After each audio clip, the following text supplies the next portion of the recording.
process that I use when I'm making my sculptures, I generally begin with the base because it's structurally important. It has to have some weight in order to support all the other bits that I'm going to attach to it, and generally I'll use a scrap of hardwood. These pieces are all just as found at reverse garbage, but they're a really good hardwood, and I've doweled those together. Nothing's joined at the moment because I'm still fiddling a little bit.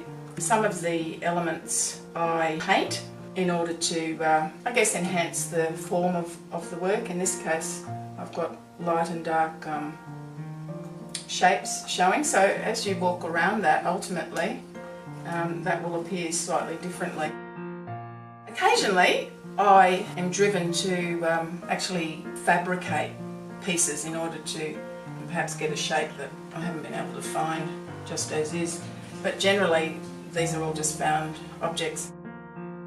Generally I'm putting these things together with blue tack just so I can see how it's going to look before I start drilling and routering and making things permanent.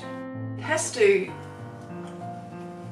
look right from all angles, so I will always rotate and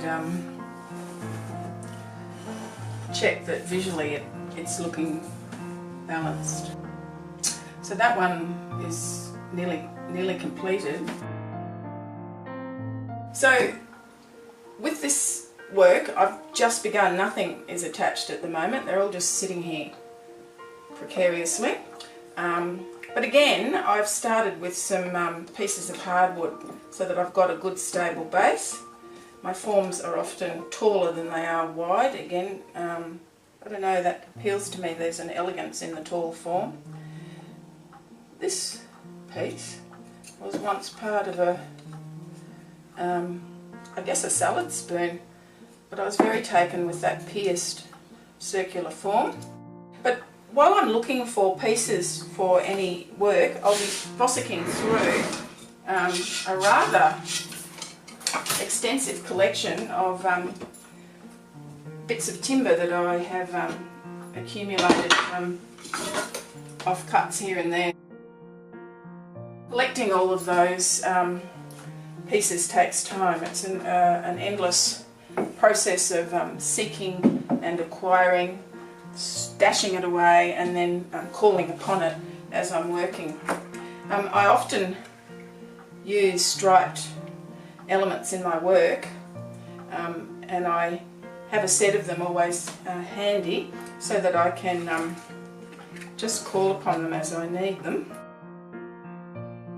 So I can fiddle around, and if it pleases me, it gets blue tacked into shape, and then if I think it's working, that'll become drilled and glued and a permanent fixture.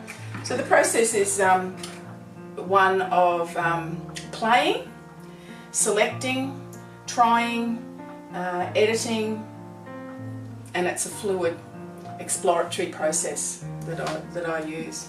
This one again over here is all in pieces at the moment, nothing joined. That's just thoughts in visual form, but I'm actually thinking of drilling through that so that this sits inside, and that involves making a commitment to that idea. At the moment I'm not yet committed myself to that, so it's all just sitting here while and of course I can be looking at that as I'm working on these and thinking about multiple things at the same time.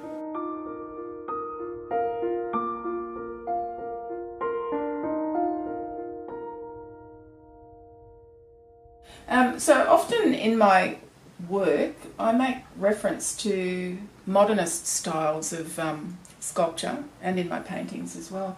So part of my practice is to read and research and always immerse myself in the imagery. So I'm very interested in certain modernist artists in particular, and one of them is Alexander Calder, who was an American sculptor, most famous for his mobiles. So I have some favourite books that I will continually pore over, looking, I suppose, to immerse myself in the style of the times, and to see the sorts of processes he used. He was assembling pieces here. Some of them he has carved in his constellation series. So I'm very fascinated by the composition and the way he uses colour and paint, and the way he connects his individual pieces together. So the research phase is really important in my practice.